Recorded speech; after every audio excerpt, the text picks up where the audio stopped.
I've asked for your participation and involvement when it comes to my sermon prep. And so I've asked all of you to feel free to share a door from pop culture or from a movie or from a book that you would like to have referenced during the intro. And so each night we've mentioned a well-known door in movies, and then also, of course, we study one in Scripture.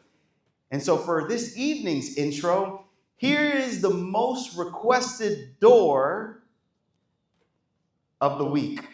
Do you recognize this one? Boo's door from Monsters, Inc. One of my favorite movies of all time. Growing up, I used to watch it over and over and over again. There are many doors in this movie. If you remember the intro, it is a collage of doors. But this door in particular really stands out in the film.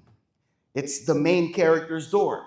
It's the door that leads to her bedroom. But towards the last half of the movie, if you remember, the door gets completely destroyed. The door is completely destroyed. Tonight, I want to ask you a question. Have you ever felt like your hope has been destroyed? Have you ever felt like the things you are looking forward to in life, the expectations you have for your career, for your personal life, for your relational life, have now been completely destroyed, and any hope you had is broken?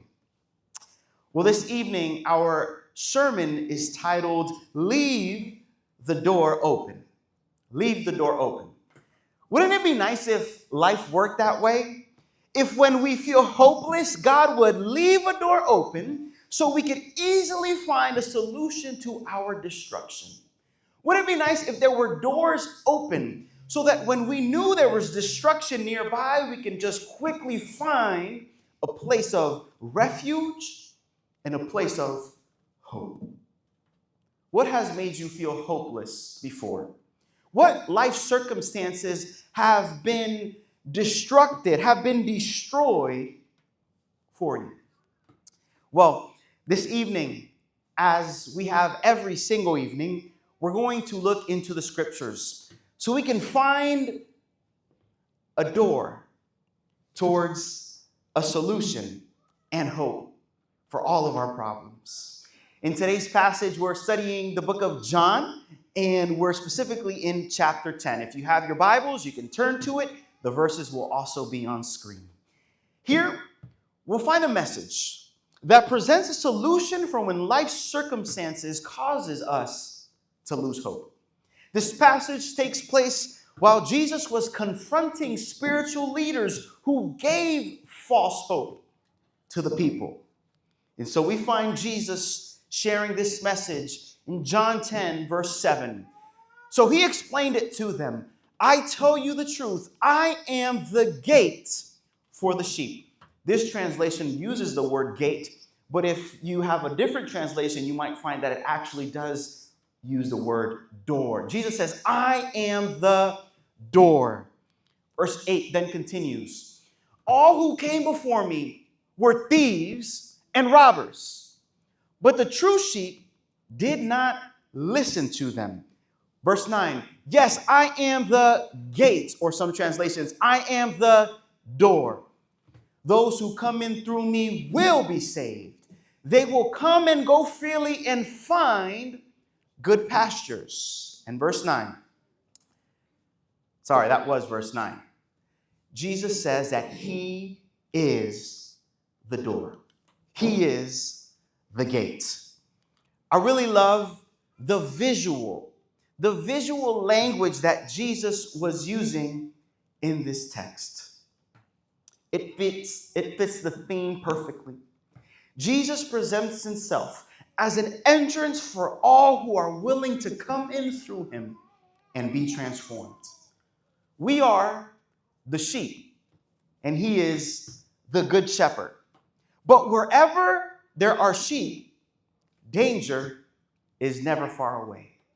Wherever there are sheep, danger is never far away. Jesus continues to explain, that's verse 10. The thief's purpose is to steal and kill and destroy. My purpose is to give them a rich and satisfying life. For I am the good shepherd. And the good shepherd does what? Sacrifices his life for the sheep. As a pastor, you often see this play out in the life of the church. You see God bless people with joy and fulfillment, while at the same time you see the enemy seeking to steal, kill, and destroy our hope. I want to tell you a story of my ministry. A few weeks before getting married, I received a call from the conference, and they were letting me know that there was a district that was opening up where they wanted to place me to serve as the lead pastor. Up until that point, I had been an associate pastor for a year. And so to think of being a lead pastor was very daunting, especially over a district. I got married, we came back to North Carolina, and immediately started packing our belongings so that we can soon start transitioning into my second district. Here's a picture of the 3 churches that I was assigned to start pastoring. Monroe Spanish, Rockingham Spanish, and Rockingham Cornerstone. And I know I have some people from Rockingham in the building. Woo! Fall of 2022, I started pastoring this second district. It was my first time pastoring alone, and the task seemed daunting, but I was motivated to do my best. I want to specifically highlight the Monroe Spanish Church. Here it is up close and inside the building. This is what it looked like when I first arrived, a very homey and humble congregation. Here's a photo of it from the outside.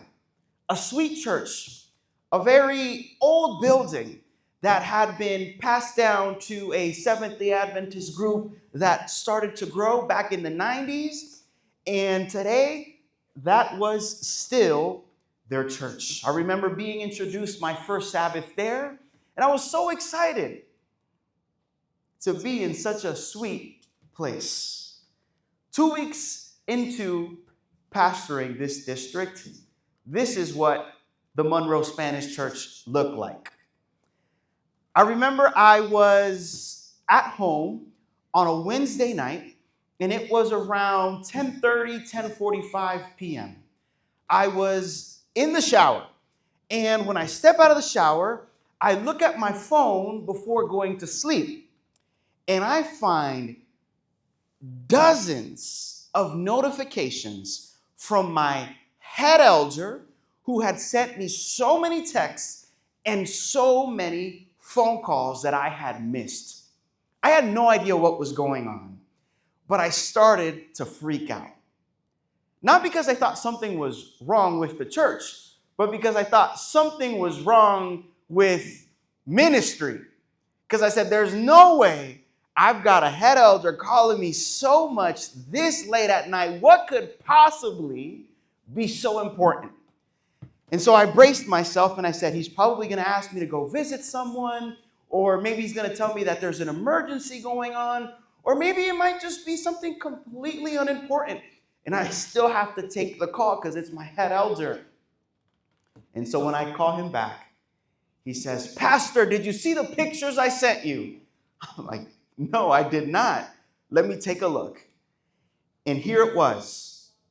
A drunk driver on a Wednesday night, about 30 or 45 minutes after prayer meeting, drove straight through our building. By this point, the vehicle had been pulled out a little bit, but the vehicle had actually gone inside the church, at least the front part of it, and a huge hole was now in our sanctuary. Law enforcement and the fire department was at the scene. The drunk driver actually fled the scene, leaving his vehicle, leaving his cell phone, and leaving us with this wonderful surprise. I saw these pictures, and felt completely worried because of the destruction that had taken place. But I thought to myself, well, it just looks like a pile of bricks. It really can't be that bad. I went in the following morning, and we quickly found out that the damage was more than cosmetic. The vehicle that had impacted our property had actually hit a structural beam, which was a supporting anchor to the church building. And as you can also see on screen, there was a large crack that went across this way, which was a huge risk to the property. So we started off by calling Adventist Risk Management. We called the conference. They called inspectors. We called contractors and the church insurance to figure out how bad the damage really was.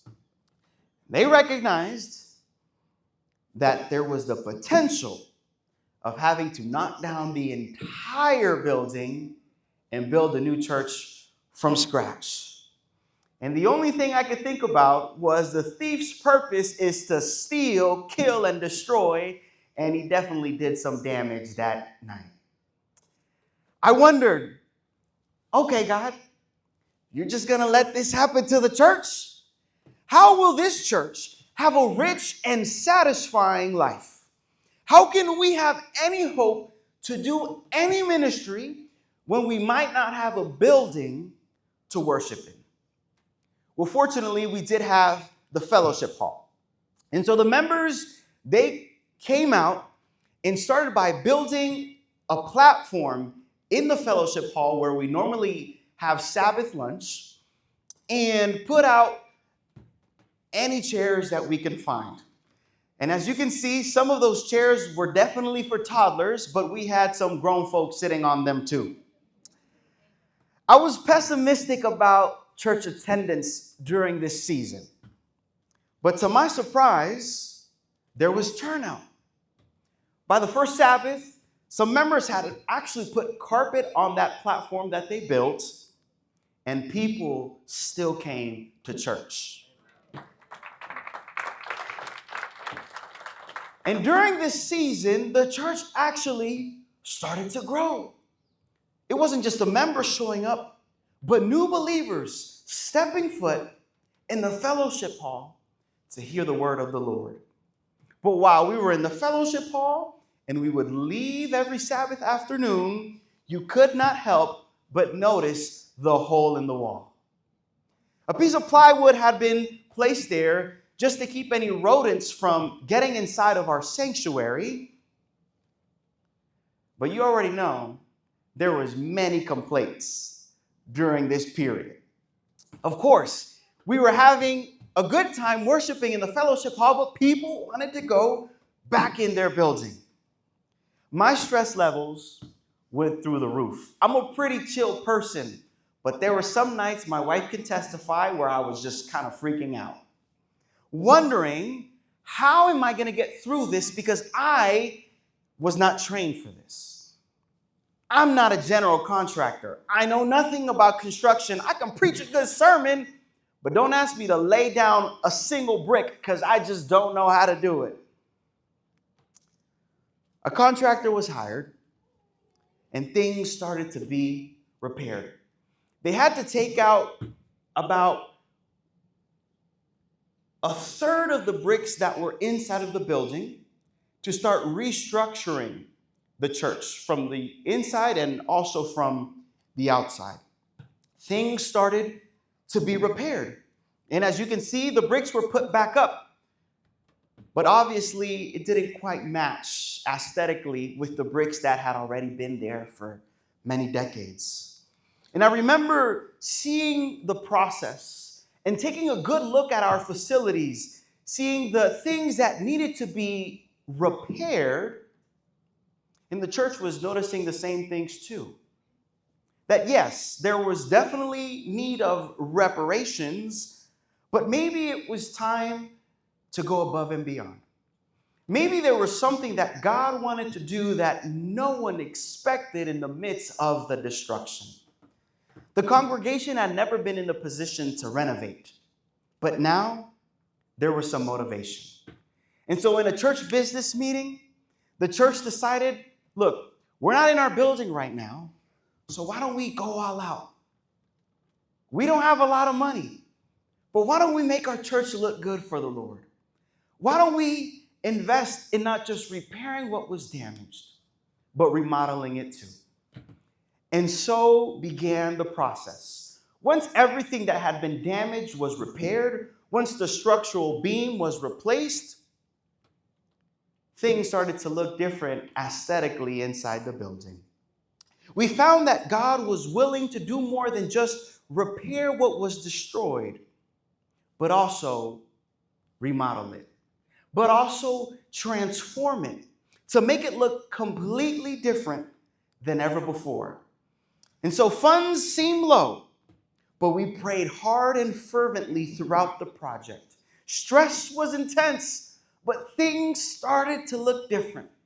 One of the first things that was done was place a ceiling tile design with new lighting right above us so that the look in the room could look different.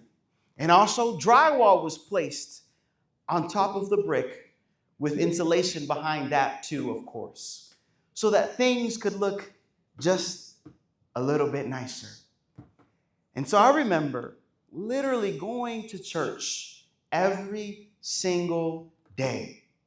I thought as a pastor, maybe I'd go to church 3 or 4 times a week. I was there 7 days a week because there was always transformation going on in the room. Eventually, the ceiling was installed, and then the carpet was going to be replaced. Now, I remember being in this process and not having any experience with interior design, but just praying my way through saying, God, I hope this looks pretty. I hope this looks decent because I just don't know if it's going to turn out okay. The church from the outside also got painted too. That was a huge moment. And the pews were eventually refurbished as well, completely new. Things were looking different in the church. And then I thought maybe God is calling me to interior design. Because, hey, this don't look too bad. Obviously, this was not a one-man project. There was a lot of people involved with all of the details that were selected. And in just under a year, we were back. July 2023, we had our first worship service back inside the sanctuary. It was so exciting. All of the hard work had paid off. Members had given not just their financial resources, but their time and their labor to make that building look a little bit nicer. But the most special part, one of the first things we got to do in our facilities was baptize someone who gave their life to Jesus Christ. Amen. I realized that even in the midst of destruction, ministry never stops. Even in the midst of destruction, ministry never stops. Even when the thief tried to steal, kill, and destroy, God was up to something. Have you ever felt like your hope has been destroyed? We can consider many things that we've lost hope for. Our careers, our relationship, so many personal issues and circumstances. Maybe you've lost hope in a renovation project. But the greatest thing that has caused humanity to lose hope is not a renovation project or a rebuilding project, but sin. Sin, when it came into this world, changed us forever. Humanity found that because of our sinful nature, our condition as a people is hopeless. if it were for our own strength, if it were for our own abilities, if it were for our own goodness, there would be no chance that any one of us could experience hope in this life. But God came and so loved the world that he gave his only Son, so that whoever believes in him shall not perish but have everlasting life. And that everlasting life includes a life without sin. That brings me a lot of hope this evening. One of the parts of the renovation project that was really special to me was the lobby doors. I remember my first Sabbath arriving at the Monroe Spanish Church. And as you can see on the left, the glass surrounding the doors was stained, yellowed, cracked, and I even think I saw some bullet holes in the glass. And I was like, man, I'm going to be scared preaching at this church on Sabbath. I remember seeing the condition of the door and of the window. But by the end of the project, a brand new storefront door was installed.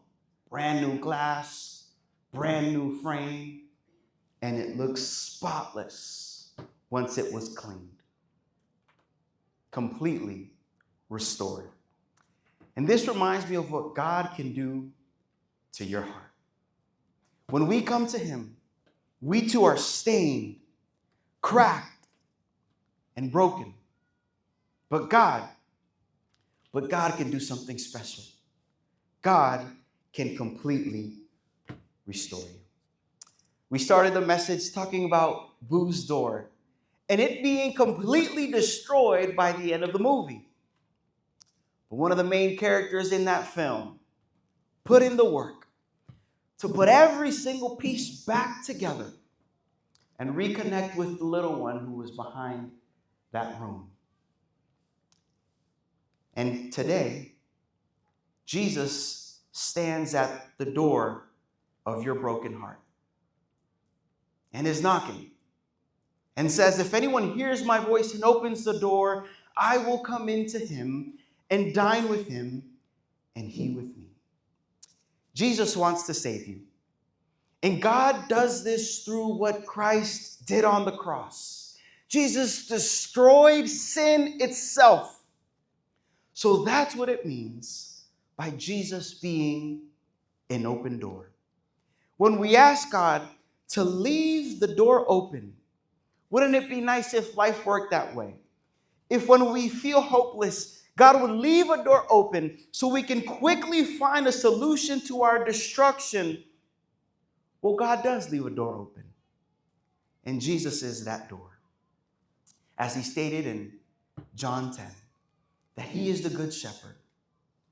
And you're welcome to go through the gate of his salvation.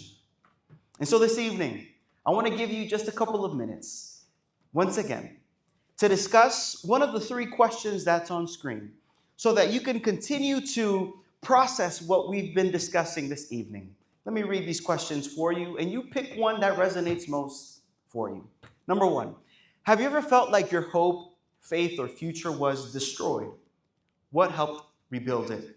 Number two, why do you think God cares about rebuilding people, not just repairing problems? And number three, what are some false doors people your age often walk through, looking for hope, purpose, or security?